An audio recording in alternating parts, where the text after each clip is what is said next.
ऐसे सूत्र में क्या होता है, gross domestic product, gross domestic product.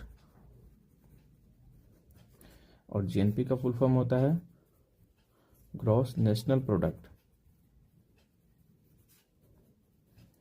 और ये एग्जाम के काम का नहीं है, तो इस पे ज़्यादा ध्यान मत देना कि मुझे पढ़ना ही है। नेट नेशनल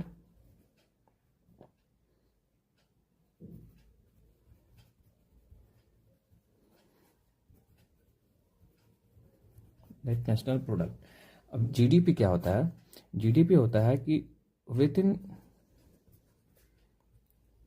कंट्री, जो कि डोमेस्टिक है, कुछ भी गुड्स एंड सर्विसेज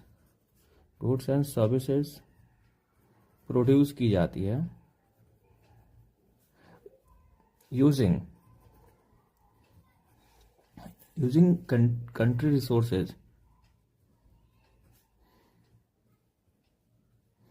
उसको हम जीडीपी कहते हैं। अगर ये इंडिया है, इसके अंदर गुड्स एंड सर्विसेज कुछ भी प्रोड्यूस किया गया तो ये इंडिया की जीडीपी में काउंट हो जाएगा। ओके, अब क्या करना है, अब हमें देखना है कि एग्जाम में क्या पूछता है। एग्जाम में तो जीडीपी कैलकुलेट करने के मैक्सिमम ऐसे 3 मेथड यूज होते हैं, बट हमारे काम का क्या है, एक्सपेंडिचर मेथड।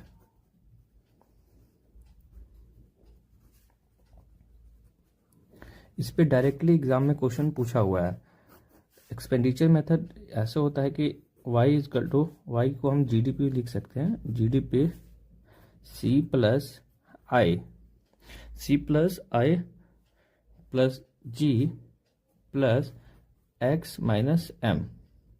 अब आप कहोगे इसमें सी आई जे एक्स एम ये क्या होता है, इस पे डायरेक्ट PYQ क्वेश्चन भरा हुआ है, तो इसलिए कह रहा हूँ कि आप थोड़ा इसको ध्यान से समझिएगा। सी होता है कंजप्शन, जितने भी कंजप्शन है किसकी, गुड्स एंड सर्विसेज की, ठीक है, गुड्स एंड सर्विसेज लिख लो। और आई क्या होता है, इन्वेस्टमेंट, आई होता है इन्वेस्टमेंट। और जी क्या होता है, growth, government PERN, government spending होती है, जो भी सरकार अपने ऊपर या फिर सरकार खर्चा करती है, जैसे सब्सिडी देती है, डिफेंस में खर्चा करती है ना, तो ये सारे चीज़ इसमें काउंट होगा।